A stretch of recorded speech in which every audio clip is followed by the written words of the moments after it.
जय हिंद, वंदे मातरम, भारत माता की जय। राष्ट्रवाद की बात प्रहार के साथ आप सभी का हार्दिक स्वागत है। दोस्तों, वक्फ बोर्ड बिल जो संशोधन लोकसभा राज्यसभा में पारित हुआ और एक कानून बना, अब उसके खिलाफ जो भड़काने की पराकाष्ठा थी कि अनायास ही मुस्लिम समुदाय को ये बोलकर भड़काया गया कि हमारी मस्जिदें, मजारे, ईदगाहें हमसे छीन ली जाएंगी, मदरसा, जबकि सरकार बार बार कह रही है कि हमारी कोई मंशा नहीं है, हम किसी का कोई भी छीनने वाले नहीं हैं। अपितु ये जो सुधार होने वाला है कि जो वक्फ बिल की प्रॉपर्टी है, अगर इस पे स्कूल, कॉलेज और ऐसी जन सुविधाएं जिससे कि मुस्लिम समुदाय का उत्थान होगा, उसका विकास करेंगे। क्योंकि जो आज़ादी के 75 साल बाद भी मुस्लिम समुदाय पिछड़ा रह गया और आज शिक्षित नहीं हुआ, अशिक्षित होने की वजह से वो बार बार इन लोगों के हाथों का मोहरा बन जाता है। पहले जम्मू कश्मीर में जो पत्थरबाजी होती थी, अब वो पत्थरबाजी शिफ्ट हो गई पश्चिम बंगाल में। अब पश्चिम बंगाल में मुर्शिदाबाद है, मालदा है, दक्षिण परगना है, ऐसे तमाम ऐसे जिले हो गए हैं जो कि अब बहुत मुश्किल काम हो गया है। और इस्लामिक स्टेट की तरफ जैसे आज कश्मीर, जम्मू कश्मीर बन गया है, वैसा ही पश्चिम बंगाल भी बनने वाला है। और जैसे ही वक्फ बोर्ड बिल पारित हुआ और राष्ट्रपति का मुहर लगा, वहाँ पे ममता बनर्जी जो वहाँ की मुख्यमंत्री हैं, उन्होंने वहाँ के मुस्लिम समुदाय को भड़काया और उन्होंने कहा जब तक मैं जिंदा हूँ तब तक ये बिल मैं लागू नहीं होने दूंगा। अब एक तरफ तो केंद्र और संसद द्वारा पारित किया हुआ कानून कोई अपने मन से बनाया है। अब ये लोग बार बार एक ही चीज कह रहे हैं कि ये इलीगल बिल है, अवैध बिल है और ये हम लागू नहीं होने देंगे। चाहे जमीयत उलेमा हिंद हो, चाहे all India Muslim personal law board हो, और चाहे एक क्षेत्रीय पार्टियां हो जो मुस्लिम अपीजमेंट करती है, और चाहे कांग्रेस पार्टी हो। अब कांग्रेस पार्टी के सांसद जो कि मोदी जी को कहा था कि बोटी बोटी काट देंगे, इमरान मसूद कहते हैं कि हमें सिर्फ 1 घंटा दे दो, हम सीधा कर देंगे। मतलब देश में संविधान नहीं है। एक तरफ तो आप लोग कहते हो कि हम संविधान को मानते हैं, दूसरी तरफ कहते हो कि हम सीधा कर देंगे। मतलब अब ये लोकतंत्र को भीड़ तंत्र से हाँकना चाहते हैं। और वैसे ही जो कुछ पश्चिम बंगाल में हो रहा है, उसके लिए सिर्फ ममता बनर्जी जिम्मेदार नहीं है, सिर्फ मुस्लिम जिम्मेदार नहीं है, उसमें तो कुछ हिंदू भी जिम्मेदार है जो कि आपस में अभी भी बटे हुए हैं। वहाँ के जो भद्र लोग हैं, अपने आप को भद्र लोग समझते हैं, वो लोग ममता बनर्जी को वोट देते हैं और अभी भी उनकी नींद नहीं खुल रही है।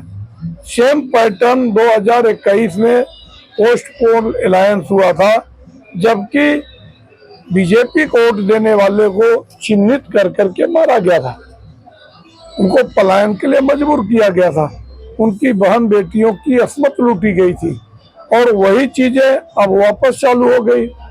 अब एक मूर्तिकार है, उस परिवार के 3 लोगों को आंख निकालकर बेदर्दी से मारते हैं और अब मुर्शिदाबाद में हिंदू पलायन करने के लिए मजबूर हो गए।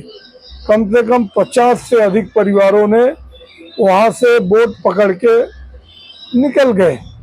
आज मेरा एक मानना है कि अगर एक एक करके पूरे देश में जहाँ पे मुस्लिम बहुसंख्यक हो गए वहाँ पे हिंदुओं को रहने नहीं देंगे, तो हिंदू वहाँ अपनी जायदाद प्रॉपर्टी छोड़ के कहाँ जाएंगे और जाके अपने ही देश में क्या शरणार्थी बन के रहेंगे। और वही एक तरफ निकम्मी केंद्र सरकार है जो कि उसकी इच्छा शक्ति मर गई है, वो लोगों को मरने के लिए मजबूर कर देती है। पिछली बार भी ऐसे हुआ।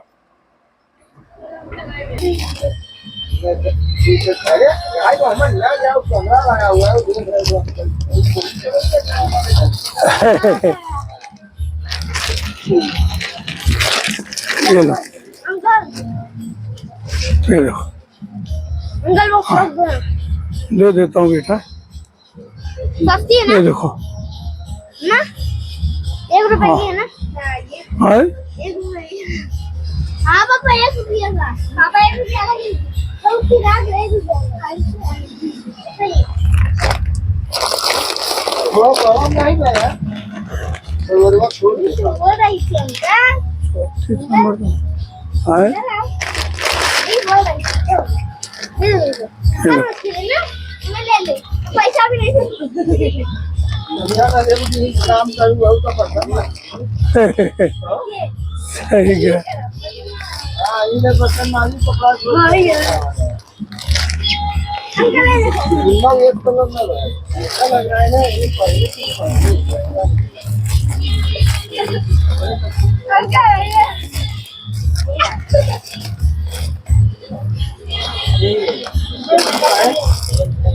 बहन से देख लिया अगर अच्छा लगे तो पहले बताओ पापा है कि रात में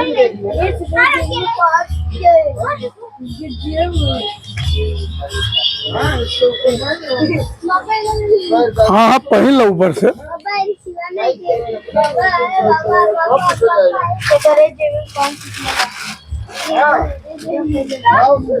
में देखा नहीं तू जेबा बहुत सारे है मोबाइल में खाते हैं हमको हाथों हिलावत है तो कैसे डाले मालूम है तो अपने हाथों में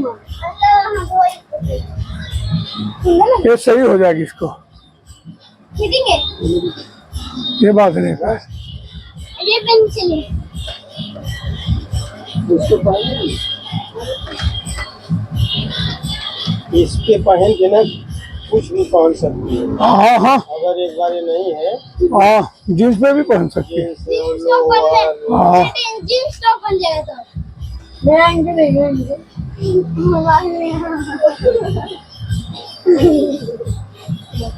पापा यार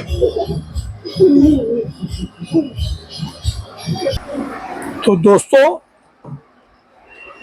जितना ममता बनर्जी जिम्मेदार है उतना ही अमित शाह भी जिम्मेदार है। क्यों कि जब 2021 में वहां के भद्र लोग बढ़ चढ़ के जब बीजेपी को 3 सीट से 77 सीट पे पहुंचाए, उसके बाद ममता बनर्जी के गुंडों ने एक एक हिंदुओं को चुन चुन के निशाना बनाया। उसमें वो लोग या तो पलायन को मजबूर हुए, उनकी बहन बेटियों की इज्जत लूटी गई।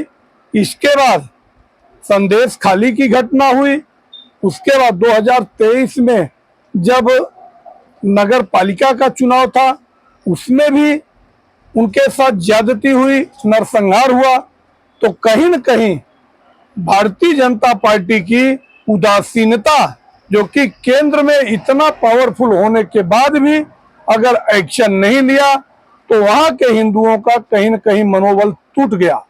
मगर अब वापस अगर ऐसी घटना हो रही है तो मैं तो कहूंगा कि एक बार वहां के हिंदुओं को संगठित होकर प्रतिकार करना चाहिए। पलायन कोई सॉल्यूशन नहीं है। अपना जमा जमाया पुश्तैनी घर अगर आप डर के मारे छोड़ के चले जाते हो तो इससे अच्छा है कि आप क्षत्रियों के जैसा तलवार उठा लो। जैसा कि आगरा में क्षत्रियों ने जब तलवार भाजा तो विपक्षी पार्टियों के होश उड़ गए, फिर भी उन लोगों ने शांतिपूर्वक प्रदर्शन किया। मैं कहता हूं कि अगर हिंसा की बात है तो हिंसा का प्रतिकार हिंसा से ही देना चाहिए और पश्चिम बंगाल के लोगों को घबराना नहीं चाहिए। घबरा के अपना घर छोड़ के कश्मीर वालों की तरह कहीं जाके शरणार्थी नहीं बनना चाहिए, रिफ्यूजी नहीं बनना चाहिए। इसके बाद अगर केंद्र सरकार मूक दर्शक बनी रह जाती है तो एक कहीं न कहीं कि उनकी उदासीनता है और आने वाले समय में उनको इसका परिणाम फिर मिलेगा। जैसा उम्मीद था पिछली बार जब 2021 में हिंदुओं ने बढ़ चढ़ के वोट दिया तो बाद में जब उनके साथ ऐसी ज्यादती हुई तो अब की बारों 18 सीट से कम होकर 12 सीट पे आ गए। तो कहीं न कहीं अमित शाह की फेलियर है।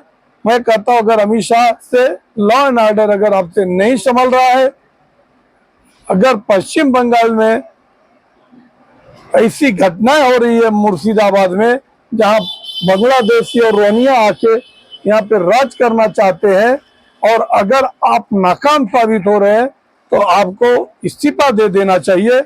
और भारतीय जनता पार्टी में नेतृत्व की कमी नहीं है, ये आपकी फेलियर की वजह से हम अपने हिंदुओं की हत्याएं या उनके साथ जुल्म जाती नहीं देख सकते।